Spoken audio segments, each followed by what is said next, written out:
All right, Geico Ballpark Cam takes us to San Diego, America's most beautiful city. That's where the Padres are beginning a series tonight against the Colorado Rockies. Michael Lorenzen, Michael King, that is your pitching matchup. The Padres are squarely in the wild card hunt. They are 53-53, 1.5 games back of that final wild card spot in the National League. And Dero, it's been an uneven season, to say the least, for the San Diego Padres, offensively especially. But there have been one guy that has emerged is Ty France, and it's going to be interesting to see if the Padres decide to make some transactions, if Ty France is involved in them. Listen, you saw what Curtis Mead brought back in a trade, Connolly early. You're not obviously getting this for Ty France. He's going to be a free agent at the end of the year. But we just had Joel out here. What bats are out there? And how big a difference can they make? You can kind of like envision a Steve Pearce moment for Ty France in the postseason. Especially right-handed bats. Exactly. Moving forward. So Eric Nays walked into my office and laid down the manifesto. I said, how dare you? And he said, no, this is an interesting name. There's a couple teams that might need a power right-hitting first baseman. And when he first came into the league, he was more contact, move the ball, not looking for power. This year, he's changed his MO a little bit. He's got 16 bombs. Let's get into it. And by the way, we'll get into it on the back end of this tape.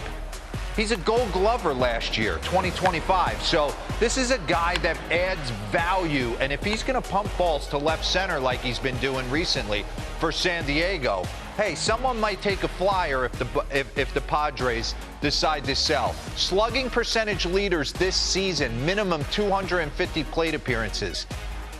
You didn't think Ty France and Mickey Moniak were showing up on this board, but they certainly have. You see right there with Yordan, Ben Rice, C.J. Abrams. Hot change me to what he does as a first baseman. Weighted runs created plus leaders among first basemen. You got Ben Rice at 160, Wilson Contreras, Murakami, Nick Kurtz. Look at Ty France and Freddie Freeman. So, like I said, 16 homers. He does a couple things really well, and he's taken some chances this year. I'm going to go back. I pulled 3 home runs. We're going to go through the at-bats. He had a multi-homer game against one of the best to ever do it in Jacob deGrom. And I'm going to walk you through it. Run that back for me. This is a guy that came up through the minor leagues and paused it. Like I said, wasn't always willing to sell out for power. So still has the ability to push the ball all over the lot. We've talked about this a million times. Jacob deGrom is not a huge come inside to right-hander hitter guy. He likes to be out away. He gets 98 away, 98 again, bases loaded, and he shoots at Oppo for a grand slam in Globe Life. Comes up later in the game, and you can tell deGrom's chapped right there, giving up that home run. Comes up later in the game, more the same, 95 away. Nasty slider away. Again, nasty slider. And he leaves it in the middle of the plate. And what happens? I take your heater to right. And if you hang me the slider, I can get out in front of it and walk it to left center. Sasaki. These all happened in June. Nasty slider, split, moving down in the zone. Then blows him away with a high heater and leaves it kind of up the off-speed pitch. We'll get into it. He loves the ball down, and that ball is destroyed. Couple of things. Super consistent throughout the year. Weighted runs created plus by month this season. March and April, 149. Look at him. On down the line, and he has gone scorched earth in July. One of 7 players with a 120 weighted runs created plus or better in each month this season. So I wanted to see if he was doing anything different. So we're going to pause this. Look at him in 2020. He's definitely opened up a little bit more. But there's not much deviation, maybe a little bit more into his legs from 2024 to 2026. Hands are in the same spot. Feet are basically in the same spot. This is a guy who's always hit. He raked in the minor leagues, and he's always found a way to hit. He just went about it more contact. In a game of slug, he has changed his MO a little bit. Pause it. Run that back for me and leave it. Maybe got a little bit wider. Not much has changed with Ty France. Run this. And why should it? He's always been effective. The change has been in what he's trying to accomplish at the plate. Because when you look at his batted ball metrics, and we'll get out of this and bring that board up, he's taken, like I said, a few more chances, starting to pull the ball in the air more. Pull percentage has gone from 32% to 39%. Look at the increase ranks. Pull in the air, 13 to 20.3. Hard hits gone up. Average exit velo's gone up. Barrel percentage has gone up. So it's been pretty awesome to see him do his thing right here. All right, he kills the off speed. Let's get back into it. You hang him something, he can shoot you the other way. That's a sweeper off the plate that he's able to shoot opposite field for a home run. Just a gorgeous swing. Gets in a 2-0 count, doesn't cheat off Mitchell Parker, and hits an absolute skyscraper over the bullpen in Nats Park. Done a lot of things really well. Run that back for me. I love watching the stretch right here. As soon as the foot starts to move forward, the hands are going back. Puts himself, and then what happens? Drops it in the slot, and he's able to drive the ball out of the ballpark. Martin Perez, changeup.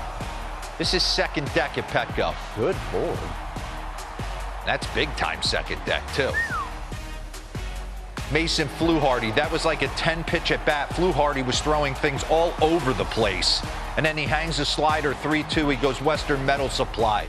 Look at the highest slug versus non-fastballs this season. Look at Cody Clemens at 615. Jordan, Ty France, Yandy, PCA, and Dylan Dingler. Third in Major League Baseball with a .331 average versus non-fastballs this season. So a lot to like. Do not leave anything, well, leave everything up. You do not want the ball down to this guy. He hammers the baseball. If it's down in the zone, I'll take you to Mexico City. Little sinker, 95. Ball was absolutely jumping out of the yard, so why cheat? He doesn't have to. Down in the zone, cutter, dead center. So he's proven he can leave to all parts of the yard, and Petco's not a great place to hit on a daily basis for power. Again, take you to Mexico City, 96 sinking away, and then give me Dustin May at home, who's got nasty stuff. And he's able to drive that out. So you leave the ball down in the zone, he will kill you. Bring up the next board for me. Highest slug on pitches down in the zone, Jordan Alvarez is going to be one of the leaders in everything. 735. And then there's Ty France, Schwarber, Abrams, Rushing, and Acuna. And then throw in the ability to change the score, but then throw in Gold Glove defense. And he's been doing this his entire career. He can pick it. He knows how to play the position. I think it's over. It can't be oversold enough. You can't just put anybody at first base. You ask any middle infielder who they want over there. They want a guy who knows how to work the bag, who can pick it and play the game. And that's what he's been able to do his entire career. Go in the hole right there. Make the nice soft feed to the pitcher. Look at the last full screen. Leaders among first basemen since the start of 2025. This is a 2-year sample size. DRS, Matt Olson and Ty France are tied for first. Fielding run value, he's the best first baseman defensively in the sport. So he could be an interesting piece for like Diamondbacks. Yeah, I was just about to ask that. I mean, look, the Padres are at 500. Diamondbacks obviously a division rival. Would they dare? Would A.J. Preller even? I don't know, but entertain that. What would it take to get Ty France? I don't think it would take an aggressive. He signed a minor league deal for $1.35 million. But you could start to imagine you had him playing first base for you, or you had him off the bench in a big spot and he's platooning with someone. No, that's great stuff. Really eye-opening numbers there for Ty France. Nice job, Congratulations on having a tremendous season for Ty France.